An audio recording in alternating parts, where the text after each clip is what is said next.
Welcome back to Bite Sized. I'm super excited today. I've got a really good friend of mine, amazing entrepreneur, Jeromy, on the pod. Pleasure to have you on, my man. Jeromy is the founder and CEO of Decibel, which is an audio ad platform that allows you to run ads across Spotify, podcasts, and digital radio. Super excited to have you on, Jeromy. Glad to have you here.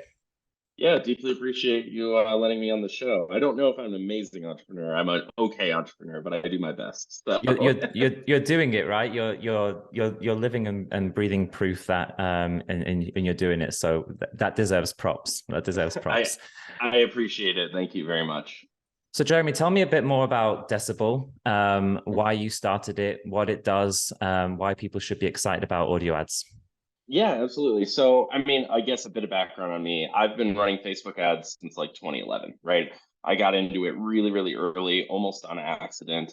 But then when you get into something like that early, back in the like 1 cent CPC days, that has a way of like hijacking your career. I didn't really know what I was going to do for like career wise while I was still in school. I found this, ended up being pretty good at it, at least I think so. And then did that for a very long time. Over the years, got into like the wider programmatic ecosystem, whether it was audio ads or buying digital out of home or buying connected television, things like that, banner ads, all of that stuff. In addition to kind of your social platforms, Google, that sort of thing that I think a lot of your audience is familiar with. And it was a combination of wanting to do something different. I'd had like a really successful career as like a consultant freelancer, right? Working with a lot of brands, as well as, kind of running a small shop myself for a while. But I just really wanted to make a change. I kind of felt like sometimes I was in like a hamster wheel a little bit, right? I would do great work and then like a client would leave and it felt like starting over again and again, right? And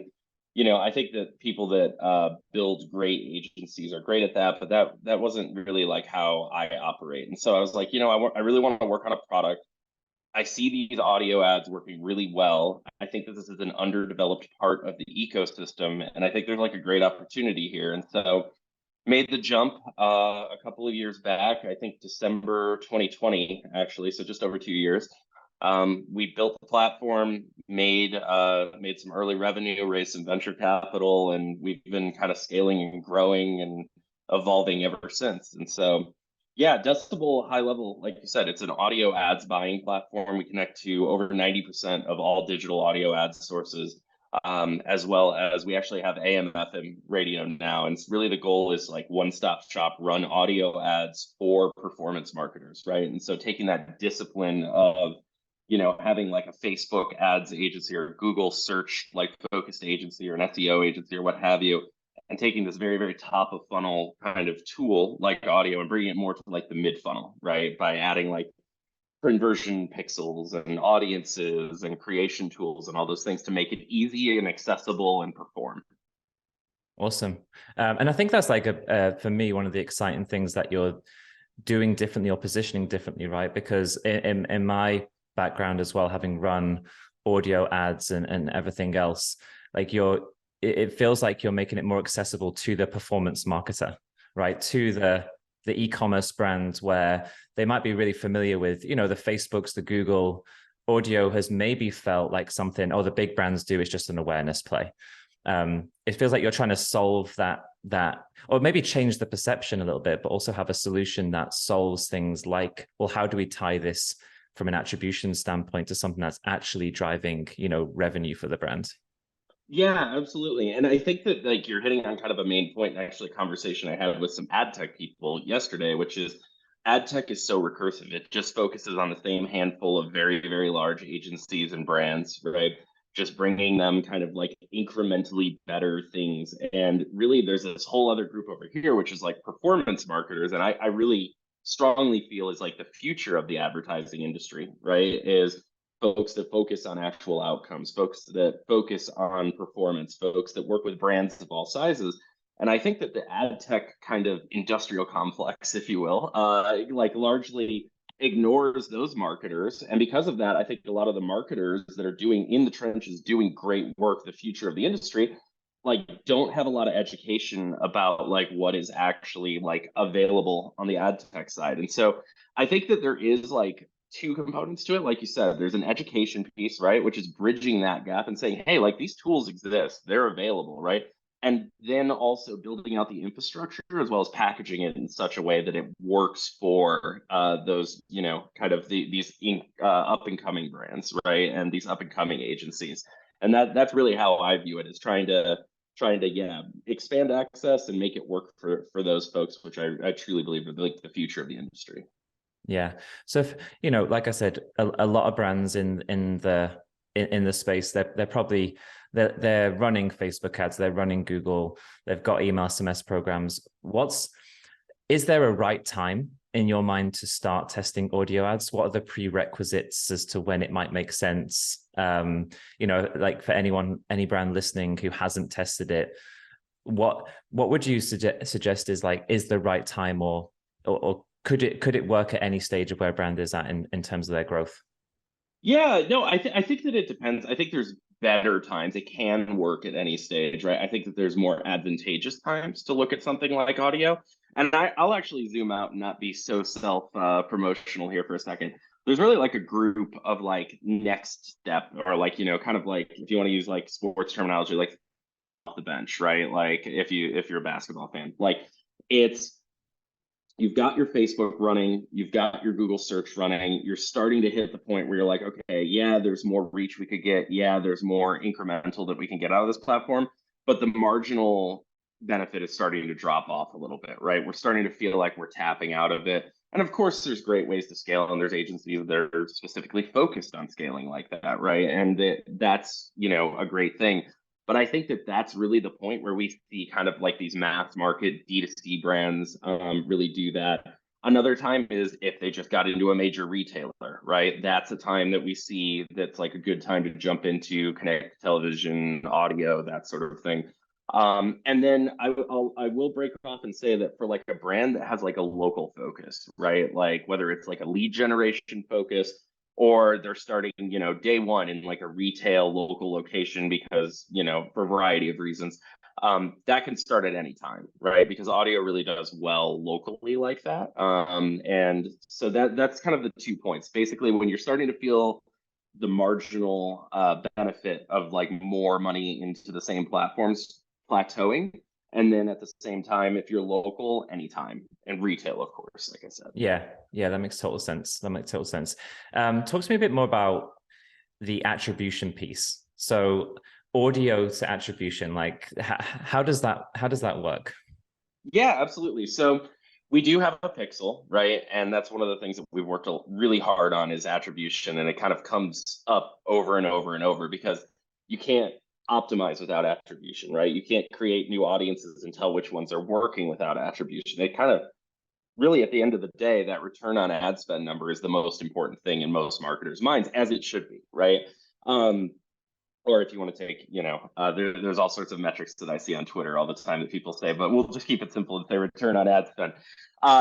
That said, yeah, so there's a few different ways that you can measure it, right? Like V1, easiest way of doing it, pixel installation, right? And what that actually measures is a listen through, and then they take action within like a time window, right? So you can think about it as like the same as like a view through, but since there typically isn't a click, right? Like you're going to have to trust that listen through a little bit more versus like a click through, view through kind of breakdown, like with like a Facebook ad, right? Number two, I really, really encourage people to use post-purchase surveys and then work backwards from that, like project out what is actually driving the intent of like a customer, right? What is that trigger? Which platform is doing that, right? And then three, if you want to get kind of more advanced and like, you know, you can roll up your sleeves and get into the analytics a little bit, is like a sales lift or a traffic lift, right? And look at your analytics, run the audio ads, do like a holdout test, like based on geography, run audio ads in like a specific geography and see if traffic spikes, see if sales spiked, right? Figure out what your expected revenue should have been over a period of like a month, run the audio ads in that geographic area and see if you saw like a lift in orders, right? What was the revenue of those orders? Well, how much did you spend on the audio ads? Work backwards, right? Run a few tests like that until you're confident and then start scaling. So that's kind of the three three things that I really, really encourage. Of course, you can also do things like coupon codes and track phone numbers and things like that in the ad creative, but high level pixel, post purchase, and then lift studies.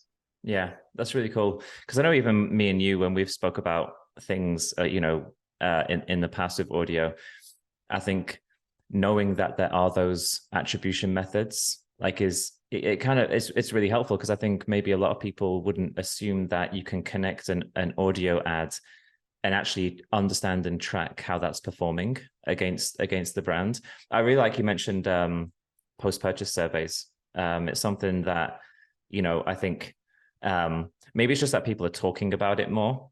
But people are really starting to see and understand the benefit of that direct customer feedback of like, where did you hear about us? Like, I know it's a very simple question. There's far more you can do with these post-purchase surveys. But that's a really good point, actually having that in place and understanding directly from your customers, like, what made you know about us? Where did you see about the brand? Yeah, and that's a thing that audio has like a real advantage in, right? When I talk about it, is our average listen time of an ad is 27 seconds. What's the average view time of like an Instagram story? 1 second, 2 second, right? Don't get me wrong, Instagram stories are great. I'm not saying anything bad about Instagram story ads, like they're amazing. But it gives you like the chance to tell a bit more of the story, right? When you have like 27 seconds, 30 seconds, right? Especially if you could sequence out the ad, like the user hears ad A, then B, then C, then D, right? Which is something that we built into the platform.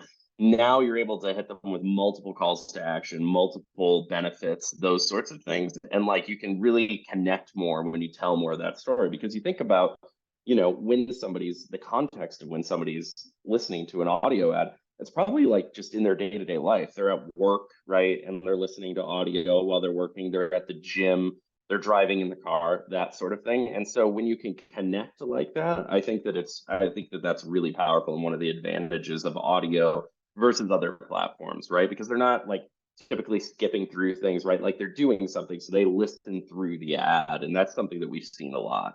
Yeah, you're in that hyper engaged format, right? Mm-hmm. To your point, it's not the death scroll. You're not trying to Mm-hmm. stop the scroll. You actually, you're engaged in it. On that note, then actually teeing off that, because creative is such a big thing. We think about like TikTok ads, Facebook ads. There's there's the hook. There's the do this in the first 3 seconds. We know on YouTube ads, it's like the story arc.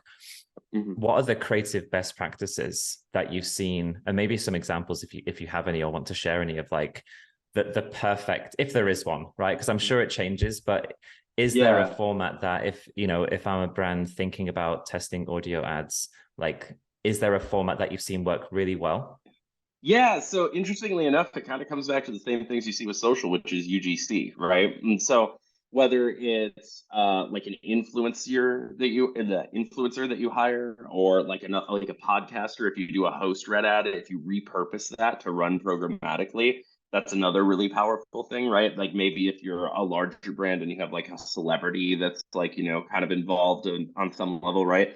That's another great way of doing it. So I would say like that like influencer user generated definitely does great work. The other thing that I see is just local call outs, like make it more specific to the user, right?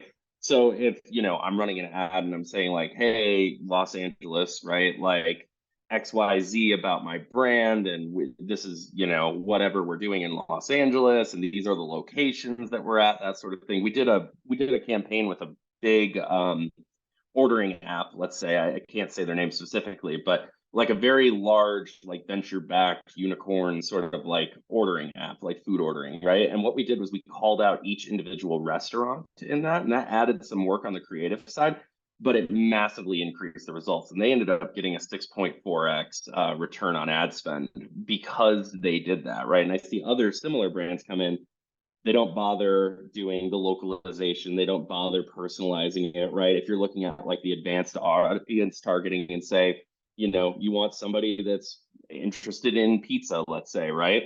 Like say like, hey pizza lovers, right? Like right at the beginning. So just personalization really does a lot in order to drive better outcomes with those ads. So if you're going to go programmatic, if you're going to go with like a traditional ad spot, personalization, personalization, personalization. If you're going to go for broader reach, use somebody with influence, somebody with clout, or even just like customer testimonials, right? Like get like a voice snippet and like, stitch those in on the end of an otherwise produced ad. Those are the best kind of creative that we see perform for brands. Yeah, makes sense. Like you said, that personalization and making it kind of like that hyper local aspect of it as well seems to make a ton of sense. The targeting wise, then you kind of mentioned a bit there. So like obviously geo targeting seems like a real unlock because you can personalize to those geolocations, and to your point of like what brands it makes a lot of sense for if there is a geo specific element to what you're trying to achieve. Outside of the accessibility to like Spotify podcasts, how do you target? What are the targeting options? Is it like, everything in media these days is broad, don't worry about any targeting? I'm guessing it's a little bit different for audio ads, right? Yeah, it is a little bit different, right? And I'll say this, if you're going to do any kind of testing with audio, you need to be thinking locally, right? Kind of regardless. And the reason for that is that you want to drive up frequency. Frequency with audio is a positive signal, where you might look at frequency with like a Facebook ad and say, okay, it's time to start, replacing the creative, right? And this is actually a thing that agencies say to us that they love, is that the creative rotation on an audio ad is like the life of it is months, right? Not like days or weeks. And that can definitely like reduce like the burden of creative production a lot, right? But that said, you want to target locally, maybe like a city or like a metropolitan area, right? Something substantive, but still like kind of concentrated so that you can drive that frequency up quite a bit is number one. Number two, yeah, you don't want to just like go broad and let it rip. That almost never works for audio, right? And I think it's one of the bigger education pieces that we have, which is earlier days of Facebook, right? Where you would pick out lots of very specific audiences and interests, and they follow this page and, demographic info, things like that. That's really how you want to think about audio. Now we have built into the platform like optimization logic, right? You install the pixel, we get enough signal back, we start doing things like applying, weighting it more towards Spotify versus Pandora, right? Or, men versus women, and like time of the day of the week, what device they're using, all sorts of different factors, right? Dozens of them. But that said, the closing that loop is a little bit harder because it's not click based. So it optimizes on like a day-to-day basis, not like an hour-to-hour basis or minute-to-minute, right? Like some of the bigger platforms. So with that said, it's still not a great idea to go broad, even with that conversion optimization. So, do yourself a favor, start on second base, right? And, grab like some of the things that you know about your customer and run it that way. So, to that end, we have demographic targeting. We have thousands of advanced audiences, right? We put a lot of work actually into repurposing a lot of the audiences that work really well on connected TV like Hulu and things like that in order to make them work better for audio. And we've seen a ton of success in that as we've added them in. Yeah. And I guess like the creative production element to do like lots of localized creative, it's not the same. It doesn't have the same cost impact, right? Because the production of an audio ad is probably, what is it? Just someone speaking, right? Maybe some music overlays, like the cost to do that. So yeah, I mean, if you're going to do it, it makes sense to really take that localized, personalized approach. Because the audio production cost or the creative production costs, how we want to phrase it, isn't large. No, it's not. And honestly, too, a lot of the times what they'll do is somebody will make a template, right? And it's 80% the same. And then what you're doing is you're editing in, the hey Austin, hey Los Angeles, hey New York, whatever, right? And then going back and then just doing some light editing with that. And so really, yeah, when you're talking about voice actor, script, music, maybe some sound effects, that sort of thing, maybe multiple voice actors, but even then, the creative production is much, much lower than going out and doing something like shooting original video, right? Or collecting a ton of customer reviews and then like splicing them together in different ways and things like that, right? It's a much, much lower burden for agencies. And I think that that's part of the reason that they like it, is they can get a lot of reach. The life is a lot longer because the frequency is a positive signal of repeating the message. You actually don't want to switch it out too much. And that's something that we really found resonates with both agencies and brands, and frankly with the customers as well. So yeah, makes sense. Where does audio ads go? So what's the future of audio ads? How is it going to evolve? In video game is the future, right? And so yeah, actually, interestingly enough, in video game is our best performing on a return on ad spend basis, right? Everybody thinks podcast, everybody thinks streaming music, but in video game, when you look at how cheap it is and how great the targeting is and how much more click-throughs it gets and everything else, the return on ad spend is much, much better. And we're going to see like greater and greater proliferation of audio ads in video game. The reason is that developers of video games can insert more ad slots and get that revenue without disrupting the user experience as much, right? So you think about it as you're playing like a game on your phone or something like that, and that's where most of these are going.